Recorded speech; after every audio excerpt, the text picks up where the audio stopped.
Թող Աստծո անունը փառավորվի հավիտյանս հավիտյանից, ինչպես երկնքում, այնպես երկրի վրա։ Ներողնի ձեզ, սիրելի եկեղեցի,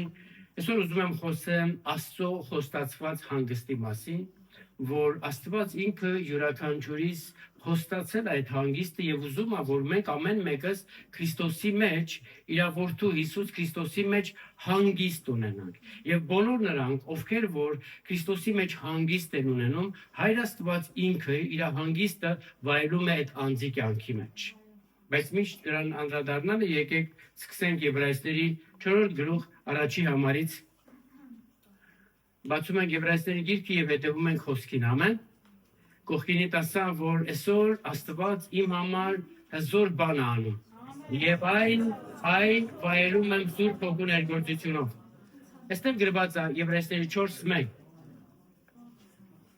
Ավետարանը հստակորեն զգուշացնում է մեզ ասելով. զգուշ եղեք, արթուն եղեք, սթափ եղեք, զգոն եղեք, որ որևիցե մեկը չզրկվի Աստծո խոստացված հանգստի մեջ մտնելուց, որովհետև այս խոստմունքը այսօր էլ մնում է ուժի մեջ մեզ համար։ Այսինքն այստեղ բացահայտ ներկայացված է, որ այս խոսքը հանգստի մեջ մտնելու հետ կապված այդ խոստմունքը միայն ինչ որ մի ժամանակի համար չի եղել, այլ նաև այդ խոսքը այսօր էլ ուժի մեջ է եւ չլինի թե որևիցե մեկս մեզանից եւ ընդհանրապես Քրիստոսի եկեղեցու մեջ եղող անդամներիցս որևիցե մեկը չզրկվի այս խոստմունքը ունենալուց։ Այսինքն Աստծո սիրտը փափակում է, որ ամեն մեկս, որոնքս որ լսում եւ ընդունում ենք այս խոսքը, ոչ միայն լսողներ եւ ընդունողներ լինենք, ինչպես իր խոսքի մեջ էլ շարունակաբար շեշտադրվում է, այլ նաեւ ընդունենք եւ վայելենք այս խոստմունքը, մտնենք եւ վայելենք Աստծո հանգիստը, ամեն։ Եվ մտնելու եւ վայելելու համար որոշակի, այսպես ասած, սկզբունքներ կան, նախապայմաններ կան, որ մենք յուրաքանչյուրս պիտի իրագործենք մեր անձնական կյանքի մեջ։ Երկրորդ համարում շարունակում է. տեսանք, որ այս խոստմունքը մնում է ուժի մեջ։ Երկրորդ համարում շարունակում է ասելով, որովհետև մեզ էլ տրվեց այդ ավետիքի խոստմունքը, ինչպես նրանց էլ։ Բայց այդ խոստմունքը նրանց համար օգուտ չի եղավ եւ պատճառը բերում շեշտադրում է միակ պատճառը, թե ինչի համար օգուտ չեղավ, ասում է, որովհետև նրանք խոսքը լսեցին, լսեցին, բայց այդ լսած խոսքը իրանց սրտերի մեջ հավատքով չշաղախեցին։ Իրանք ընդամենը լսեցին, հավատքով չշաղախեցին, 6-ն ասում է, թեև նրանք ի սկզբանե լսեցին, նկատում ես քանի անգամ շեշտադրում է Աստծո խոսքը, որ իրանք լսեցին, բայց զրկվեցին, թեև նրանք 6-ը ի սկզբանե լսեցին ավետիքի խոսքը, այդ խոստմունքը, բայց իրենց սրտերը խստացրեցին։ Առաջինը, որ հավատքով չշաղախեցին եւ որտեղ բացակայում է հավատքը, այնտեղ նշանակում է, որ այդ սիրտը խստացված է։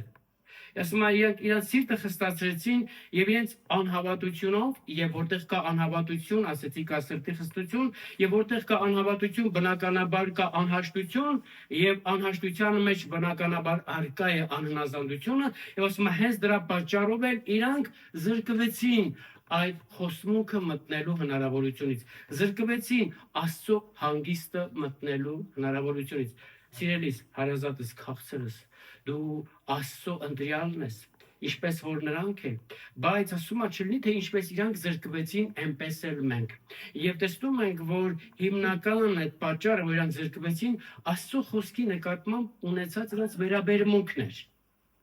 Հավատքի առումով։ Եվ տեսնում ենք, որ հավատքի բացակայությունը բերում է սրտի խստություն։ Եվ սա հիմա դու կարող ես որպես ինդիկատոր քո կյանքում դիտարկես, եթե կա սրտիդ մեջ խստություն, ուրեմն քո հավատքը պետք է վերանայես։ Եթե կա անվստահություն, անհնազանդություն, դու քո հավատքը պետք է նայես, վերանայես։ Եթե կա անհնազանդություն, բայց ինչ հավատքի մասին է խոսքը քաղցր ջան։ Ուրեմն հենց դա պատճառ հանդիսացավ, որ մի ամբողջ ժողովուրդ զրկվեց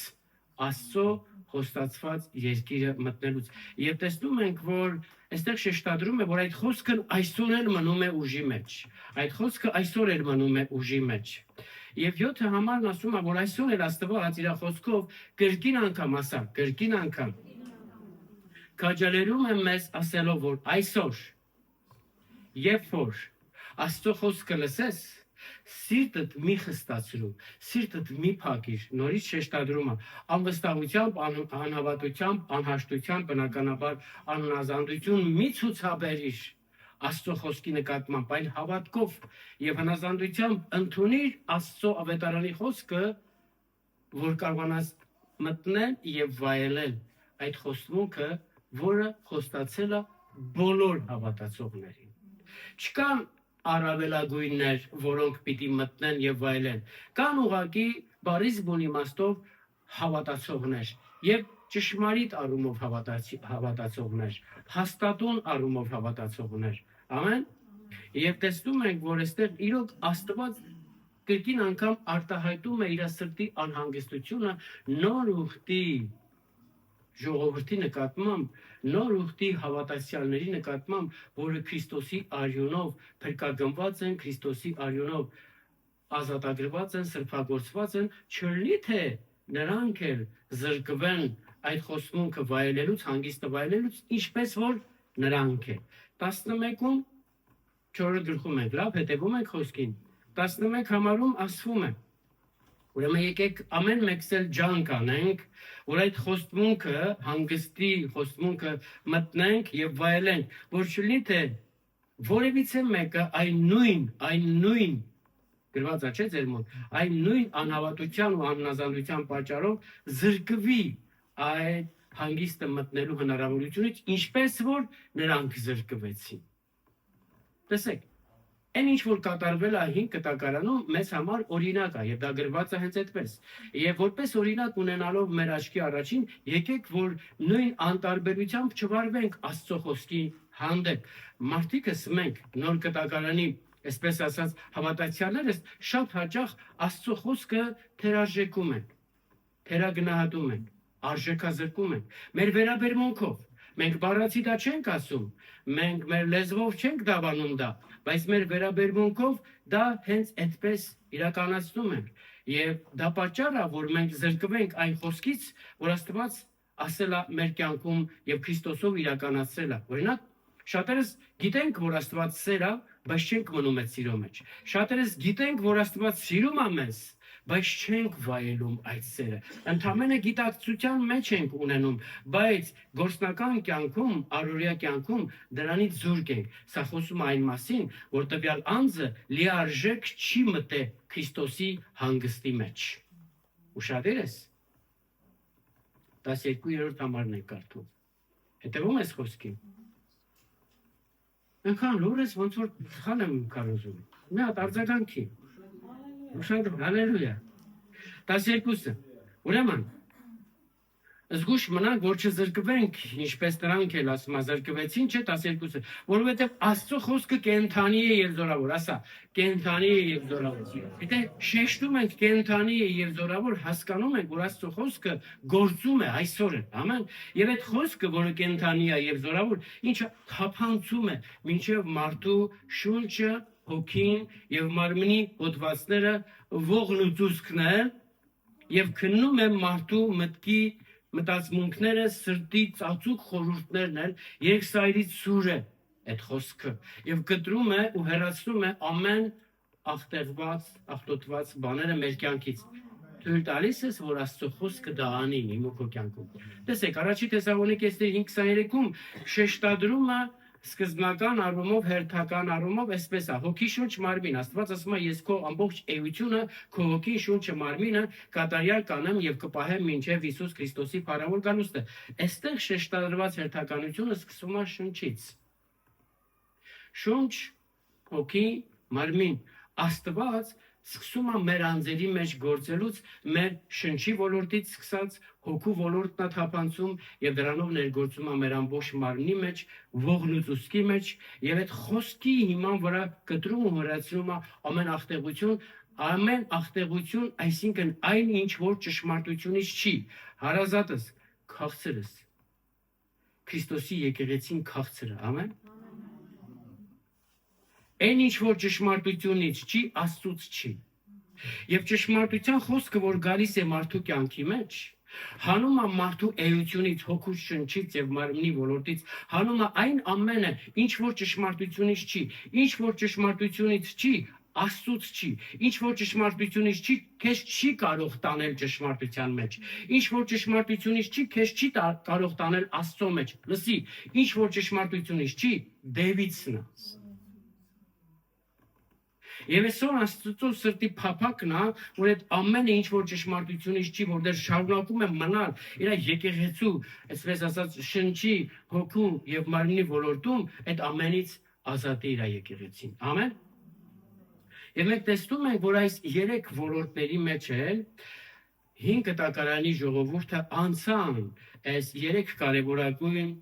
փուլերով կամ սկզբունքներով եւ իրանք հենց սկզբից էլ լսեցին, բայց միևնույն ժամանակ այս 3 փուլերով էլ անցան եւ տեսնում ենք, որ շատերը, որ անցան այս 3 փուլերով, շնչի, հոգու եւ ֆիզիկական մարմնի ոլորտի մեջ, շատերը տուժեցին։ Առաջին փուլը դա Եգիպտոսն էր, որտեղից Աստծո ժողովուրդը փրկագնվեց,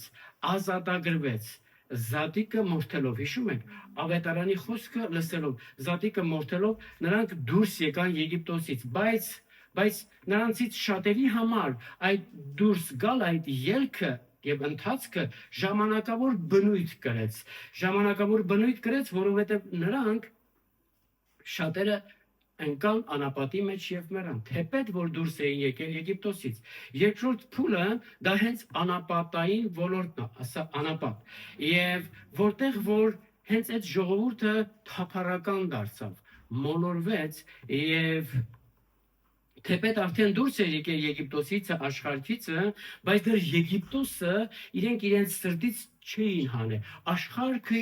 իրենց սրտից չէին հանել եւ թեպետ որ իրենք գիշեր ու ցերեկ առաջնորդվում էին Եգիպտոսից դուրս գալուց հետո առաջնորդվում էին Աստծո սուրբ հոգու կրակի եւ ամբիսյոնով, բայց դեռ նրանք իրենց ներսից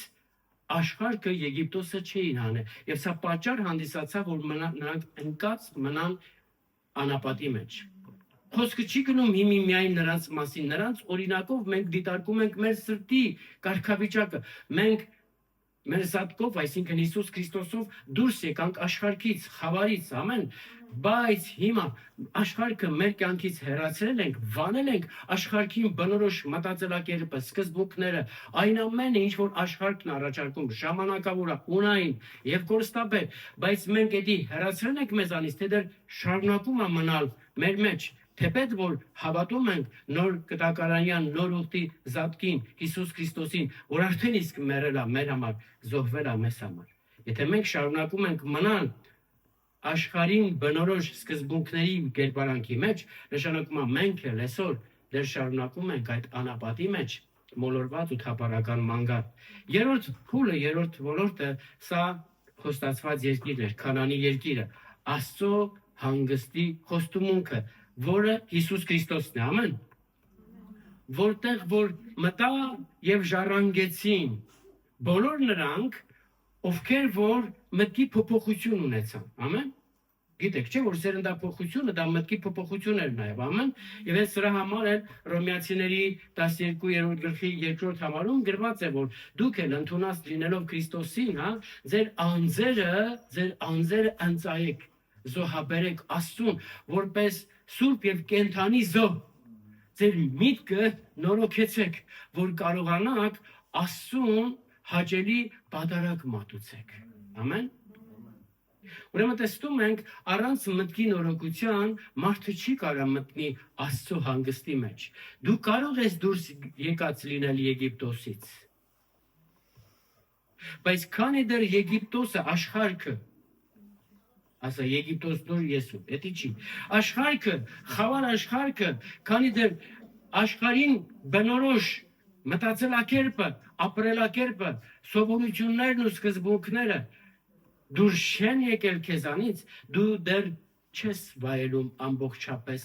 Աստծո խոստացված հանգիստը։ Ուզում եմ դա իմացած լինես եւ քո ներսիցը հանես այն ամենը, ինչ որ աշխարհին բնորոշ է։ Ամեն։ Եվ եթե ինչ որ մեկը ուրեմն իր սրտում դեռ պահում է այդ աշխարհին բնորոշ բաները, շեշտադրում եմ, որ ինքը դեռ շարունակում է մնալ անապատային ոլորտի մեջ եւ անապատային կարգավիճակը խոսում եմ մարդու հոգևոր անչափահաս վիճակի մասին։ Լսում եք։ Մինչև որ Իսրայելը եւ Իսրայելի ժողովուրդը երբ որ դուրս եկավ Եգիպտոսից եւ մինչև Քանանի երկիր պիտի մտներ, դու կարող ես այդ խոսքերը կարդալ Թվոց գրքի 33-ի 5-ից 49 եւ Հեսուի 3:1-ում, ուրեմն այդ ժողովուրդը Եգիպտոսից դուրս գալուց մինչև Քանանի երկիր մտնելը 42 անգամ խորան բացեցին ճանապարհի մեջ։ 40 տարվա ընթացքում 42 խորան բացեցին, որտեղ որ իրենք իջևան արեցին։ Եվ 42-րդ խորանը, այդ իջևանը իրանք ունեցան խոստացված երկրի մեջ, որը մեր Տեր Հիսուս Քրիստոսը։ Ամեն։ Եթե դու կարդաց կամ եթե կարդացել ես Մատթեոս 1:17 համարը, այնտեղ տեսնում ես, որ Աբրահամից սկսած մինչև Հիսուսը 42-րդ սերունդն էր։ 42-րդ սերունդը, որի մեջ մենք հանգիստ գտանք։ Ամեն։ Ալելույա։ Ալելույա։ Հրաշալի է մեր Աստված։ Բայց ուզում եմ իմանաս, որ այդ 3 փուլերով անցնում է նաև նոր ուխտի հավատացյալը, այսինքն ես ու դու։ Որպեսզի ամեն մեկս էլ հասնենք եւ վայելենք այդ խոստացված հանգիստը, մեր համար որպես օրինակ պետք է ունենանք մեր անցյալը, ինչ որ Սուրբ Գիրքը ցույց է տալի, եւ հաստատուն կանգնենք մեր ներկայի մեջ հավատքի առումով եւ ամբողջությամբ կվայելենք Աստծո խոստացված փրկությունը, այստեղ շեշտադրված սոզո փրկություն, ասելի թե սոզո, այսինքն ամեն բնագավառում եղող փրկություն, ոչ միայն մահից կյանք, ոչ միայն ժամանակավորից հավիտենականություն, ոչ միայն խավարից լույս, ոչ միայն երկրից երկինք, այլ նաեւ երկրի վրա ապրելու ընթացքում տեղի ունեցած սատանայի եւ դիվային ամեն ներգործություններից փրկություն կունենանք։ Ամեն իրավիճակների մեջ փրկություն կունենանք եւ կվայելենք։ Ամեն։ Եվ ես գիտեմ, որ շատերս, որ այստեղ նստած ենք, որոշ բաներով դեռ գերված ենք, կապված ենք, չէ՞, որոշ բաների մեջ դեռ ստրկացած ենք, որոշ բաներ դեռ մեր համար ամբողջությամբ ազատագրություն չունենք, թեպետ եւ գիտենք այս ամենի մասին, գիտենալը լրիվ ուրիշ բան է, բայց իմի խոսքը գնում է նրա մասին, որ մենք դա պիտի վայելենք մեր կյանքում, ամեն։ Ուրեմն առաջին փուլում մենք էլ ընդունեցինք ավետարանի խոսքը Հիսուս Քրիստոսին ընդունելով, հավատացինք մեր սրտերի մեջ եւ ասում է, որ փրկության ավետարանի միջոցով մենք էլ դուրս եկանք, չէ, աշխարհից խավար, աշխարհի ներգործություններից ազատվեցինք եւ հենց Եփեսացիների 1:13-ում ասում է, եւ Սուրբ Հոգու կնիքն էլ ընդունեցիք, ամեն։ Սա այն առաջի փուլն էր, որ մենք ունեցանք հավատքով, ընդունելով Քրիստոսին ավետարանի հիմքի վրա, ազատվեցինք, դուրս ելանք աշխարհի խավար ներգործություններից, կապանքներից եւ ինչպես իրանց էր առաջնորդում Սուրբ Հոգին, այնպես էլ մենք ընդունեցինք Սուրբ Հոգու կնիքը մեզ վրա, ամեն։ Երկրորդ փուլում դա մենք շատ անգամներ դա անապատներ եւ մենք շատ անգամներ նրանց պես հայտնվում ենք անապատային իրավիճակներում։ Այդպես չի ձեր մոտ, թե մենակ իմ մոտ է։ Շատ անգամ հայտնվում ենք անապատային իրավիճակներով, տրվելով մարդկային հասկացողություններին, տեսքես ինչն է տանում անապատային կարգավիճակի մեջ։ Սպասեմ վերջացնեմ։ Տեսքես ինչն է տանում անապատային կարգավիճակի մեջ։ Մարդկային հասկացողություն, հա?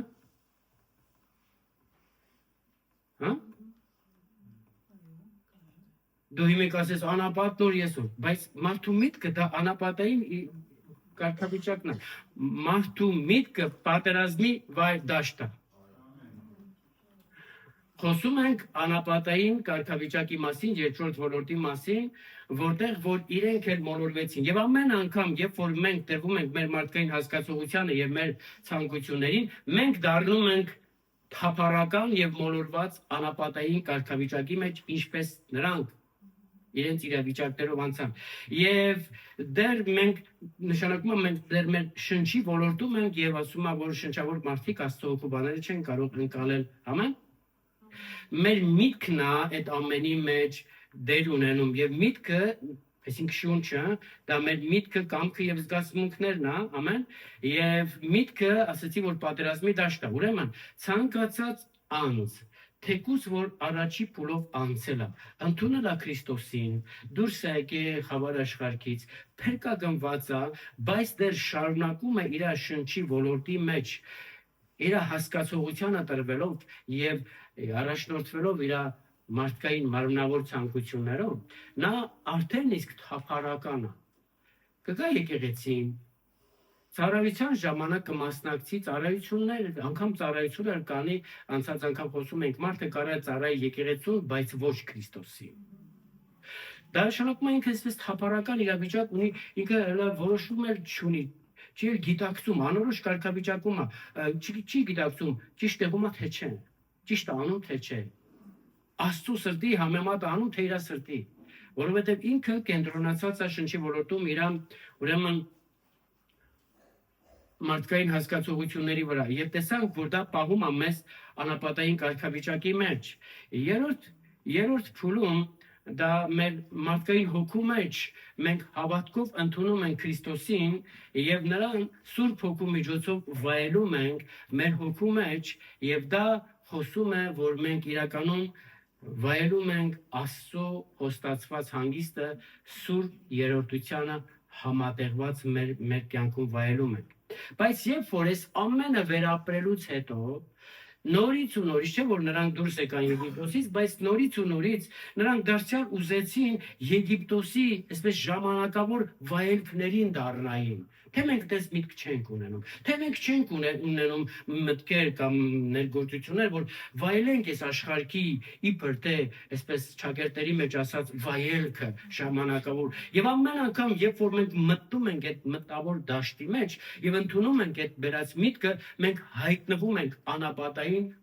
կարգավիճակի մեջ։ Եվ դա հենց մեզ ուրեմն նորից ու նորից տանում է անապատային կարգավիճակի մեջ եւ մեզ դնում է աշխարհի սկզբունքների մեջ եւ մենք դառնում ենք նորից աշխարհի սկզբունքներին գերի թեպետ որ Քրիստոսի արյունով մենք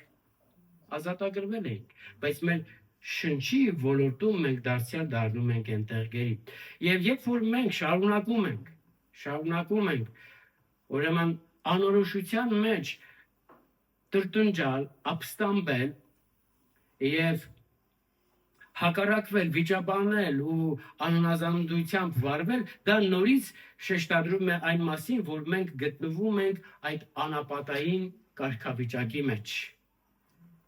Եվ այնտեղ մենք դեռ ունենք այդպես թափառական կարգավիճակ եւ կարծես մոլորված ենք անորոշ իրավիճակի մեջ։ Բայց երբ որ մենք մեր հոգու մեջ Հիսուս Քրիստոսին վայելում ենք, չկենտրոնանալով աշխարհի առաջարկած իրավիճակներին, մենք միայն այդ ժամանակ որ վայելում ենք այդ խոստացված հանգիստը մեր կյանքում Հիսուս Քրիստոսի անունով։ Եկեք ձեր թույլտվությամբ մի քանի, այսպես ասած, իրավիճակներ շեշտադրեմ, որոնք որ խոսում են անապատային մտածելակերպի կամ կարգավիճակի մասին։ Հատկանիշներ։ Ձեր թույլտվությամբ կարդամ։ Ուրեմն անապատային մտածելակերպին բնորոշ հատկանիշներից են։ Ձեր չբարձրացնես։ Տրտունջը, բողոքարկությունը, հակառակությունը, նախանձը, բամբասանքը, անհնազանդությունը։ Սա ցուցակը երկար էր եւ որոշեցի գրել։ Եվ էլի ու էլի սրանց նման շատ բաներ։ Դե դու սրանց մեջ որևիցե մեկի մեջ քեզ չտեսար բնականաբար։ Չուզեցիր տեսնել այսինքն։ Նայեք, տրտունջը այս առումով, որ բա ինչի ինձի տեղ չեն տանի, բա ես ինչի չեմ ընդունվում, բախի։ Այս արդեն իսկ խոսում է նրա մասին, որ մենք անապատային կարգավիճակում ենք, անապատային մտածելակերպ ունենք։ Չի լինի, չի ստացվի, չի հաջողվի, սրանք բոլորը խոսում են անապատային մտածելակերպի մասին։ Անկեղծ ասած, երբ որ շփվում ես հավատացյալների հետ, մեծամասնությունը իրենց առօրյա կյանքում ճիշտ այս կարգավիճակում են, անապատային կարգավիճակ։ Դրա համար էլ միշտ ծոված են, միշտ ինքնատուն եմ հոգևոր առումով էլի հա միշտ ծոված են միշտ ծարավ են եւ կարծես ծարավից չորությունից այսպես պապակում են եւ ճանապարհին ընկնում ինչպես անապատի մեջ ընկան եւ ուզում եմ իմանաս որ ինչպես Հիսուսն էլ ասեց որ Հովհաննես 6:48-52-ում Ձեր հայրերն ասեց մանանան կերան եւ անապատի մեջ մեռան։ Ես եմ երկնքից իջած հացը Հիսուսն ասում է, ով որ ուտի հավիտյան կապրի։ Հիշեք, որ մանանան անապատային կերակուր էր եւ մանանան լինելով անապատային կերակուր, անապատային կարգավիճակը խոսում է հոգեվոր անհասունության մասին։ Ուրեմն անապատային կարգավիճակում եղող անձը հոգեվոր անչափահասա մանուկը եւ անապատում եղող մանանան մանուկների կերակուր։ Հեսու 5:9-12-ում ասում է երբ որ դու ինք ասես ես ինչ է իրանից հնարում ասում կարդում ենք ավետարանը դու ունես բացում ենք Հեսու գրքի 9-րդ գլուխ Դա 5-րդ գլուխ 9-12-ում ասում է երբ որ նրանք նկատի ունեն Իսրայելի ժողովուրդը, լավ, մտան խոստացված երկիրը հետևեք։ Խոստացված երկիրը մենք հասկանում ենք դա Հիսուս Քրիստոսն է, ամեն, Աստծո խոստացված հանգիստը։ Երբ որ մտան այդ երկիրը, Աստված խոսեց Հեսուի հետ։ Գիտես, ես իմ տորներից մեկի անունը Հեսու եմ դրել, որ դուրս կամ ասեմ Հեսուի պապին եկավ։ Ուրեմն Աստված խոսում է Հեսուի հետ եւ ասում է այսօր Բայց երբ կարդացինք, չէ, երբ որ իրանք մտան խոստացված երկրի մեջ, Աստված խոսեց Հեսուի հետ ու ասեց. այսօր ձեր վրա եղող նախատինքը, անեծքը, նզովքը, դատապարտությունը եւ ձեր ամեն տառապանքները ձեր վրայից ես վերցրեցի։ Հալելույա։ Հալելույա։ Եվ ասում է, որ եւ նրանք զատիկն արեցին, մենք գիտենք, որ մեր զատիկը դա Քրիստոսն է, եւ այդ երկրի պտուղիցը կերան, լսեք, եւ այդ երկրի պտուղիցը կերան, առաջի օրն մտել են, եւ այդ երկրի պտուղիցը կերան, եւ Աստված խոստումուկ տվեց, ասեց, որ ես ձեզ ազատեցի, կերան բաղարջ եւ ծեծված ցորեն, կրակով դաղված, յուղով շաղախված, եւ երբ որ կերան այդ երկրի պտուղը, լսեք, մանանան դադարեց։ Ամեն Բաղարջը եւ ծեծված ցորենը կրակի վրա բոված եւ յուղով շաղախված դա հարության Քրիստոսն է։ Իրա տարապանքները, իրա մահը խաչի վրա, իրա հարությունը, երբ որ մտնում ես Քրիստոսի մեջ, հասկանում ես դու, խոստացված երկիրն է, անեծքը խափանվում է, նզովքը դադարում է, տանջանքը վերցվում է, դատապարտություն չկա, որովհետև Աստված ասում է, ես այսօր վերցրեցի եւ այն զատկի շտորիվ։ Եվ երբ որ իրանք կերան երկրի պտուղ, այսինքն Քրիստոսի պտուղը կերան, մանանան դադարեց։ Անապատային կարգավիճակը վերացավ։ Ասի որ բաղարջը եւ այդ ցորենը, ծեծված ցորենը, կրակի վրա բոված եւ յուղով շաղախված, դա Քրիստոսն է, հարության Քրիստոսը, որի շնորհիվ մենք փրկagruեցինք։ Առաջի Կորինթացիների 5:7-ում ասում է, Քրիստոսն է մեր զատիկը, որ մեր համար մորթվեց։ Եվ այս մորթված Քրիստոսի շնորհիվն էլ մենք ազատագրվեցինք անեծքից, դատապարտությունից եւ ամեն անաստվածային իրավիճակներից եւ այն ամենից, ինչ որ սողոսկել էր մեր մեջ եւ ճշմարտության տեղ մեր կյանքը կարծես լեցնում էր անիրավությունով։ Բայց տեսնում ենք, որ Գաղատացիների 3:13-14 համարում բաց գրված է, որ Քրիստոսը իր խաչի մահով ազատեց մեզ օրենքից եղող դատապարտությունից եւ խափանեց օրենքից եկող անեծքը, որպեսզի մենք ամենքս վայելենք Աստծո խոստացված խոստմունքներն ու օրդությունները, որ ասվել էին Աբրահամին, եւ որ մենք հավատքով ընդունենք մեր մեջ խոստացված Սուրբ Հոգին եւ որ խափանվի ամեն անաստվածային մեր կյանքից եւ վայելենք Աստծո խոստացված հանգիստը ճշմարտապես ոչ միայն օրիապես իմանանք, որ բավարարվում են, որով բավարարվում են շատ հավատացյալներ, այլ ձգտենք, որ այդ գործնական կյանքում վայելենք մեր հոգու մեջ։ Ամեն։ Իսուսն է ճշմարիտ Աստվածը, հավիտենական կյանքը, փառքի հայրը, ամեն։ Նա է կարդացինք խոստացված հանգիստը եւ առաջի Հովհաննեսին 20-ում ասում է եւ մենք նրա մեջն ենք։ Առաքյալն ասում է եւ մենք նրա մեջն ենք, այդ ճշմարտության մեջ ենք։ Նա է հավիտենական կյանքը եւ ճշմարիտ Աստվածը եւ մենք նրա մեջն ենք։ Ամեն։ Ուրեմն շունչը դա մեր անձն է, մեր եսը։ Ասացի, որ միտք կամ զգացմունք, մեր ով լինելը, որը մենք պիտի ուրանանք եւ դնենք հանուն Հիսուս Քրիստոսի, որպեսզի Քրիստոսին շահենք, որպեսզի վայելենք Քրիստոսով եղող խոստացված խոստմունքը հանգիստը, ամեն, որովհետեւ գրված է ինչ օգուտ, որ մարդը իր ամբողջ աշխարհը շահի, բայց իր անձը կորցնի, ինչ օգուտ։ Ուրեմն տեսեք, որ Եթե մենք ամբողջ աշխարհը շահենք, բայց մեր անձը կորցնենք, օգուտ չկա, բայց եթե մենք մեր անձը դնենք, անձ այսինքն շունչը, դնենք հանուն ավետարանի, հանուն Քրիստոսի կգտնենք։ Ամեն։ Երբ որ դու քո անձը դնում ես, դու անապատային ոլորտից դուրս ես գալի։ Որովհետև միտքն է, որ մեզ դնում է այնտեղ, մեր անձն է, որ մեզ տանում է այնտեղ, բայց երբ որ մեր անձերը հնազանդեցնում ենք Հիսուս Քրիստոս անձին, այլևս Պողոս առաքյալի ասացի պես ոչ թե մենք ենք ապրում, այլ ինքն է մեր մեջ ապրում, Քրիստոս։ Ամեն։ Մեր հոգին դա մեր ամբողջ էությունն է, որը ավելի խորն է, քան շունչը։ Մենք սկզբից տեսնում ենք մարմինը, հետո առնչվում ենք շնչի հետ, հետո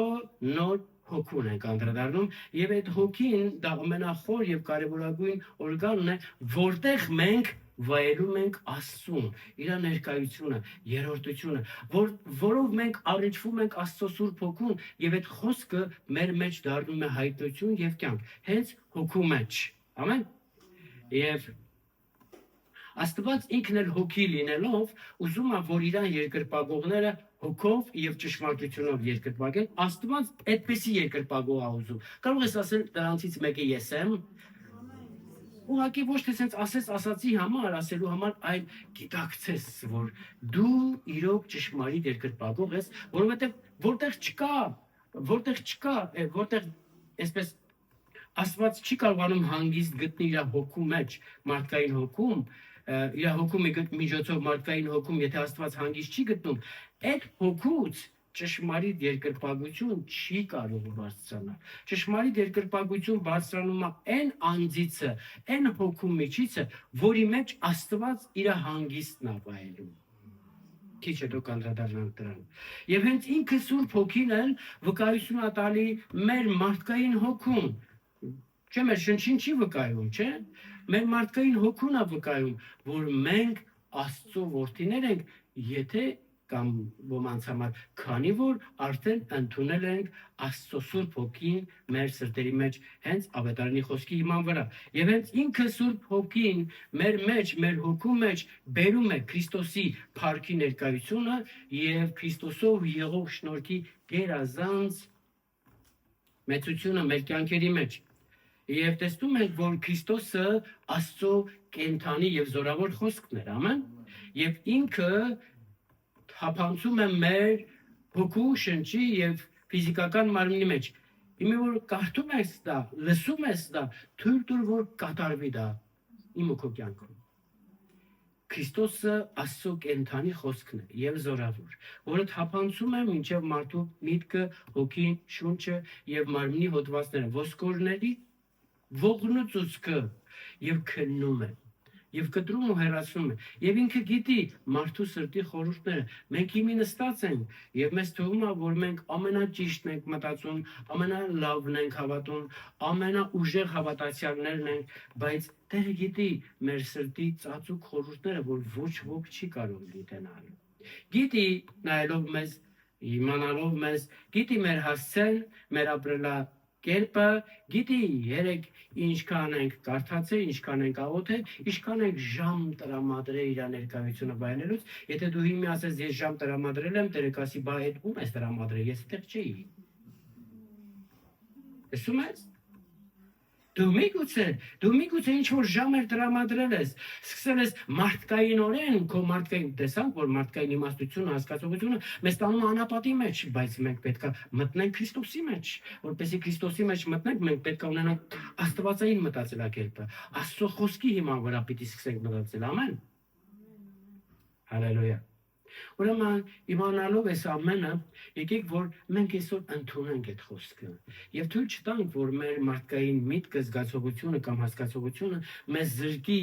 Աստծո խոստացված այդ հանգստից։ Եկեք ուրեմն հավատքով ամուր կարճենք այդ փրկության խոսքիցը, ավետարանիցը, որ գրված է Եփեսացիների 1:13-ում, եւ ամուր հիմք դնենք շնորհքի ավետարանի հիման վրա, որը գրված է Գործք 20:32-ում, որը մեզ կարող է փրկել, կարող է կառուցել եւ կարող է ժառանգություն շնորհել Աստծո բոլոր սուրբերի հետ հավասար դասելով մեզ։ Դա շնորհքի ավետարանն անում եւ չբավարարվենք դրանով, այլ նաեւ ձգտենք, որ տարածենք, ինչպես Հիսուսն էր ասում, որ վերջի ժամանակներում պիտի Աստծո արքայության ավետարանը տարածվի։ Հարց. որ կետի վրա ես դու ես երեքից։ Փրկության ավետարանի վայելում ես փրկությունը, շնորհքի ավետարանի դու սուրբերի հետ բաժնեկցում ես հոգևոր դաշտում, թե դու արդեն իսկ արքայության ավետարանն ես տարածում։ Որ բաժնում ես։ Այս ամենը խոսի քո իրական հոգևոր կարգավիճակի մասին։ Թեպետ դու քո մասին վատ կամ սխալ կամ մեծամեծ կարծիքներ ունենաս, կապ չունի։ Այս կարգավիճակներն են փաստում իրականում ճշմարտապես ով եւ ինչպիսի հավատացյալներ ենք մենք։ Քաղցր ջան։ Եկեք կարդանք Սաղմոսից մի քիչ։ Ուրեմն Սաղմոս 132 13-ից 18 համարներում այսպես է ասվում։ Ասվում է, որ Տերը Սիոնի ընտրեց, ասա Սիոն։ Մենք գիտենք, որ օրենքը տրվեց ուրեմն Սինայից եւ շնորհքը Սիոնից, ամեն։ Եվ գիտենք, որ Սինան ուրեմն 5 կտակարանն է, Սիոնը նոր կտակարանն է, ամեն։ Եվ այստեղ ասում է Տերը հավանեց Սիոնը, այսինքն նոր ուխտի եկեղեցի, նոր ուխտի ժողովրդին, նոր ուխտի միջոցով իր որդկանցը Տերը ընտրեց։ Գրված է, որովհետև հավանեց։ Սա վերաբերվում է քեզ։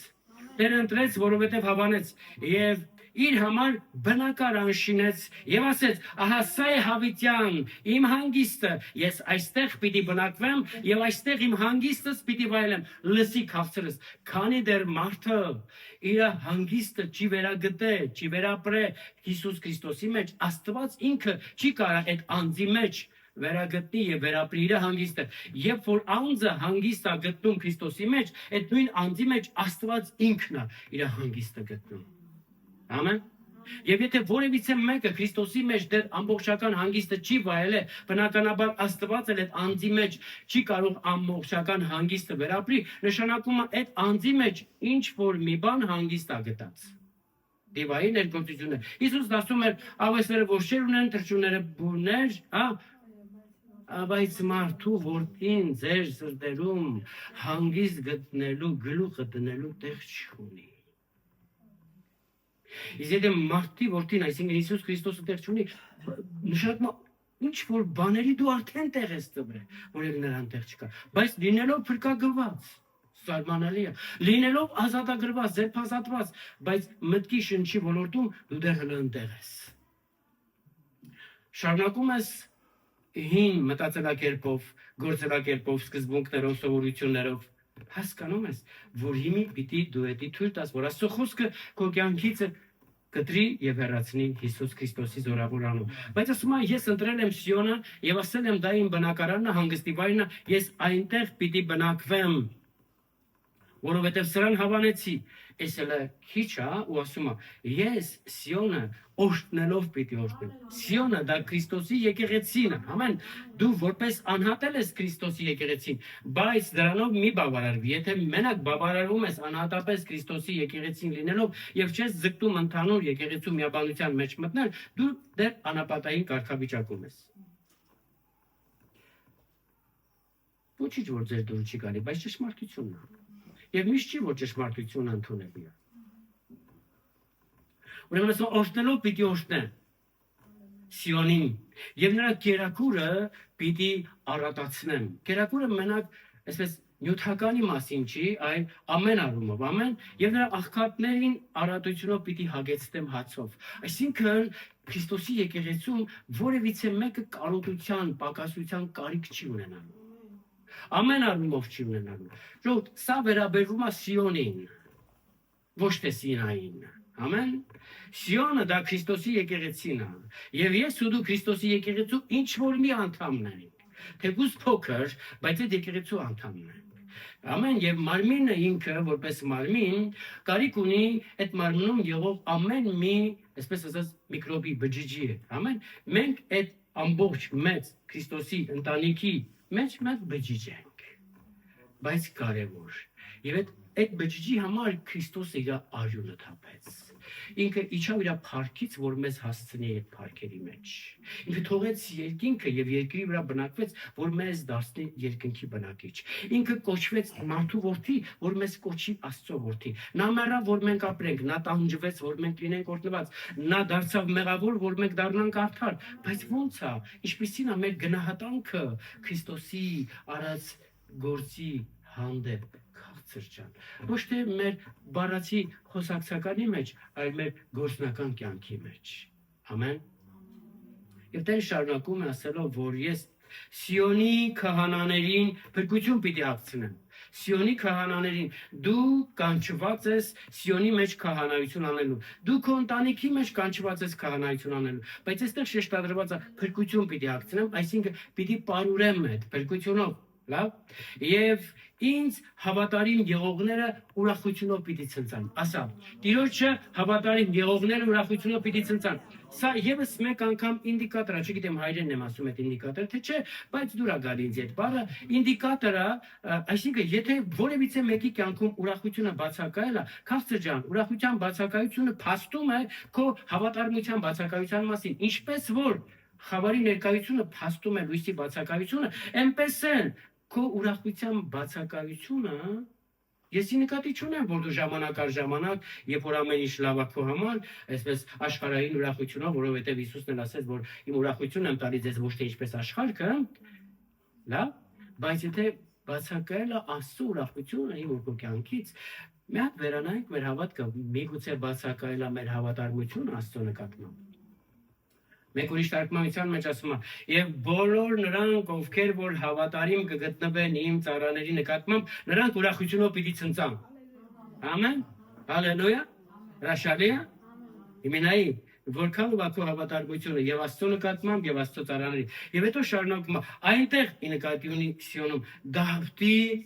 համար եղջյուր պիտի բարձրացնեն։ Դա խոսում է նրա զորության եւ իշխանության մասին։ Ամեն պիտի հաստատեմ Դավթի զորությունը եւ իշխանությունը։ Դավթի զորությունը եւ իշխանությունը դա Քրիստոսի թագավորությունը եւ իշխանությունը հաստատելն է Քրիստոսի եկեղեցու մեջ քաղցր ջան։ Ամեն։ Եվ հետո շարունակում է. նրա համար ճրակ պիտի պատրաստեմ, իմ օծյալիս համար ճրակ պիտի պատրաստեմ։ Եկեղեցին Քրիստոսի օծյալն է։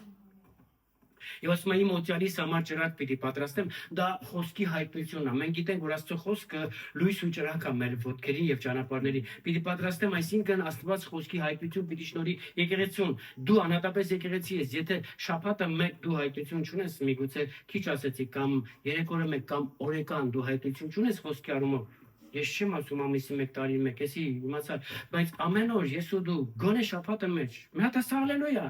Նայեցամ, Իսուրեմ խոսում այ քաղցր ջան։ Եթե դու չունես այդ հայտնությունը, նշանակում է ինչ որ միտեղ պետքա նայես քո հավատքի ընթացքը, ճրակը պիտի պատրաստեմ նրա համար։ Նրա թշնամիների, Սիոնի թշնամիների մասին է խոսքը։ Նրա թշնամիներին ամոթ պիտի հագցնեմ, այսինքն պարտությամբ պիտի մատնեմ, ամեն, բայց նրա իշխանությունը, Սիոնի իշխանությունը պիտի ծաղկի, պիտի հաստատվի, պիտի տարածվի։ Դու լինելով Սիոնի տանիքի անդամ, բջիջ, միկրոբ, ինչ ես անում, որ այդ Սիոնի համբավը տարածվի, քաղցր ջան։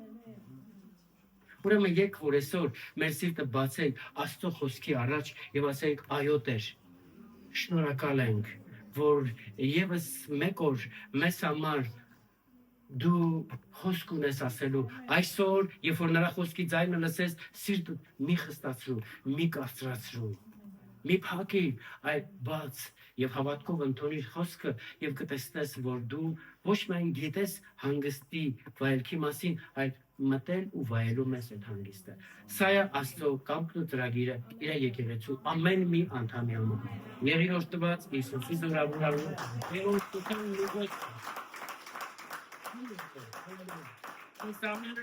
Ուսամինը պատկանում են Աստծուն, դրա համար ավելի լավ ծափահարի